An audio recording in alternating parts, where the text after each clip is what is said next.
Get such a buzz on the driving range and the practice rounds that you can't wait for golf to get going. And finally, Thursday comes around, and I was just really excited to get the round going. Had some early nerves, but played some good holes early. There are places here you can be a little bit aggressive, but you're always on edge. He was shit. That's what Eddie Pepperell said about Matt Kuchar. Not in those exact words, but close enough. The year was 2019. Kuchar had just won the PGA Tour's money title. He'd earned over $4 million that season. He was 47 years old. He was supposed to be the nice guy of golf. Everyone knew the smile. Everyone knew the story. Everyone believed the image. The endorsements flowed. The sponsors loved him. The fans cheered for him. But 6 golfers saw something different. 6 golfers saw through the facade. 6 golfers decided to tell the world what they really thought. And Matt Kuchar will spend the rest of his life hating them for it, because they destroyed everything he spent 2 decades building.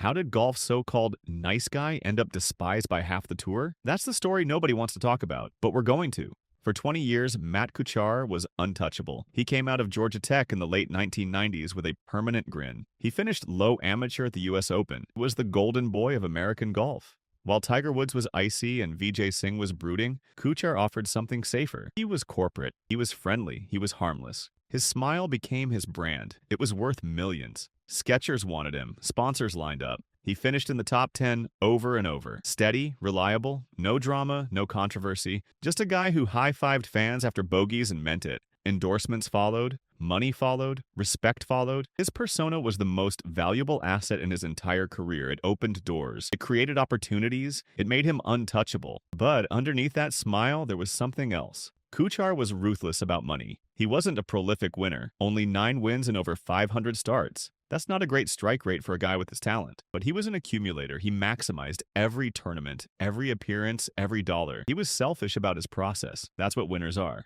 But it's not what nice guys are supposed to be. That contradiction was always there. It festered beneath the surface. It waited for exposure. It just took 6 people to expose it. 6 people who saw the truth and couldn't stay silent. The first was Tom Gillis. Gillis wasn't a rival. He wasn't a peer. He was the voice of the working class. He was the man who proved that Kuchar's benevolence was a lie. It happened in Mexico, November of 2018. Kuchar showed up to the Mayakoba Golf Classic without his regular caddy. He hired a local guy named David Ortiz, El Tucan, a club caddy who depended on daily fees to support his family. Kuchar won the tournament. The first prize was $1.3 million. In professional golf, there's an unwritten rule. A caddy gets 10% of the winnings. That's the gentleman's agreement. That's how it works. For $1.3 million, the caddy should get $130,000. That was the standard. That was the expectation. Kuchar paid him $5,000. $5,000. Tom Gillis found out in January. He tweeted about it. He didn't just mention it. He campaigned. He pushed. He said the goal was simple. Get the guy paid more than $5,000. That's it. Gillis wasn't trying to shame Kuchar for sport. He was trying to fix an injustice. He believed in the working class. He believed in fairness. He believed that Kuchar was exploiting someone who depended on the money. Kuchar panicked. He said there was an arrangement. He said they agreed to a flat fee. $3,000 for the week, $2,000 if he won. That was the deal. Then Kuchar said something that destroyed him. He said that for a guy who makes $200 a day, $5,000 is a really big week. Those words followed him everywhere.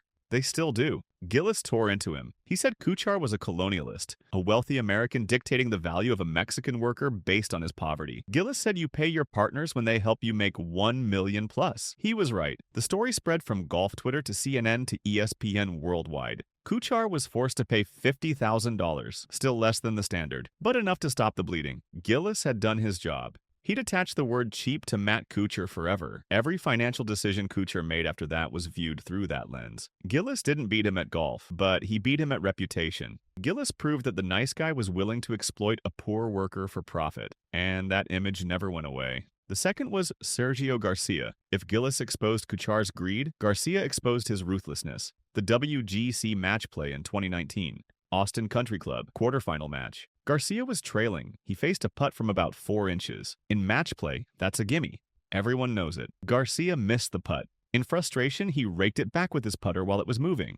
According to the rules, a concession has to be clearly communicated. Kuchar hadn't said anything, so Garcia lost the hole. It was legal. It was technically correct. But it was wrong. Garcia asked Kuchar to concede the next hole to even things out. Jack Nicklaus had done it in the 1969 Ryder Cup. He conceded a 2-footer to Tony Jacklin to preserve the match and ensure a tie. It was sportsmanship. It was honor. It was what champions do. Kuchar said no. He said he wasn't ready to concede a hole. He kept his one-up advantage. He kept the victory. He said he didn't want to win that way. Garcia saw through it immediately. If Kuchar didn't want the hole, he could give it back instantly. His refusal proved the opposite of what he claimed. He valued the win more than his integrity. He valued the victory over honor. He valued the points over the principle. That's when Garcia started to hate him. And that's when Kuchar started to hate Garcia. Because Garcia forced the mask to slip. He forced Kuchar to choose between winning and being nice. And Kuchar chose winning. That moment defined their entire relationship moving forward. The third was Eddie Pepperell. Pepperell didn't play against Kuchar. He didn't compete with him directly, but he gave the world the words to describe him. After the memorial incident, after Kuchar tried to claim a rules relief that wasn't real, Pepperell tweeted, "It's been quite a year for Matt Kuchar as he leads the PGA Tour in both money and shithousery." Shithousery. That was the word. It went viral instantly. It was British slang. It meant underhanded, petty, nonsensical. It meant doing anything to gain an unfair advantage. It described every controversial moment Kuchar had endured. It perfectly described what Kuchar had become.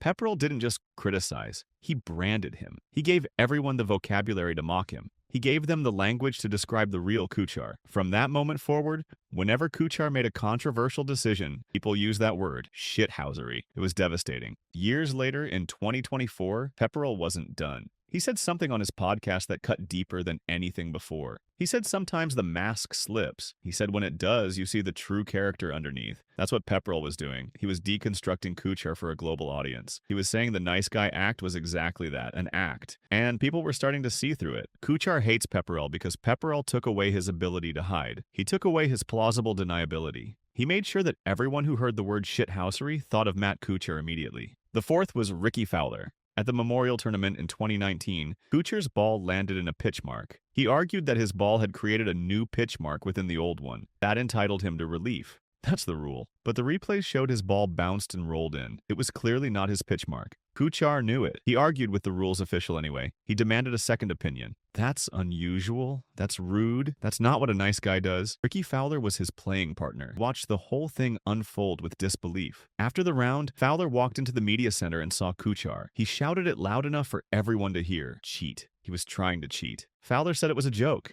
He grinned when he said it, but everyone knew what he meant. The message went to the entire tour immediately. Kuchar will try anything to save a stroke. He will exploit the rules mercilessly. He will argue with officials. He will push the boundaries of what's acceptable. That's not the nice guy. That's a different person entirely. That's a cheater. Kuchar hates Fowler because Fowler made him into a caricature. Turned the rules discussion into a public humiliation, and he did it in front of everyone. The fifth was Rory McIlroy. Rory McIlroy is the king of the tour. When he speaks, people listen. His opinion shapes what other players think. His words carry weight. In 2019, at an awards ceremony, McIlroy took the microphone. In front of sponsors and peers and the whole golf world, he delivered a savage jab at Kuchar. He mocked him about the caddy scandal. He made Kuchar into a punchline. He made sure everyone in the room understood. Kuchar was fair game now. That was permission. That was McIlroy telling the rest of the tour that it was okay to laugh at Kuchar. It was okay to mock him. It was okay to not take him seriously anymore. By doing that, McIlroy stripped Kuchar of his dignity. He made him the court jester instead of the nice guy. Kuchar represents everything McIlroy is not. McIlroy is generous. McIlroy is outspoken. McIlroy wins majors. Kuchar doesn't. By contrasting himself with Kuchar, McIlroy highlighted every deficiency Kuchar had. That's why Kuchar hates him, because McIlroy is everything Kuchar wanted to be, but never was. And McIlroy made sure everyone knew it. Sixth was Max Grazerman. This is the most recent. August of 2024, the Wyndham Championship. It's the final tournament of the regular season. The final group is on the 18th hole. Darkness is falling. Aaron Rai is winning. Max Grazerman is fighting for second place. Matt Kuchar is tied for 12th. He's nowhere. He's out of contention. He won't make the playoffs. Kuchar hits his drive into the trees. He marks his ball, and he walks off the course. He refuses to finish. This forces the entire tournament to come back on Monday morning, just so Matt Kuchar can play half a hole. He's out of contention. It's meaningless for him. But he stops play anyway. When reporters ask why, Kuchar says he was mentoring Max Grazerman. He was setting an example. He was trying to show the young player that he had an important shot to hit. That's the explanation. That's the lie. Grayserman responded immediately. He said it was strange. Kuchar never said anything to him about mentorship. He said it made no sense. He said the explanation didn't match reality. And Grayserman was right. Kuchar wasn't mentoring anyone. Kuchar was trying to get better light. He was trying to save a stroke. He was trying to move from tied for 12th to maybe tied for 6th, maybe earn a few extra $1,000. Grayserman proved that the nice guy act doesn't work anymore. The younger generation doesn't believe it. They don't play along with it. They call it out when they see it.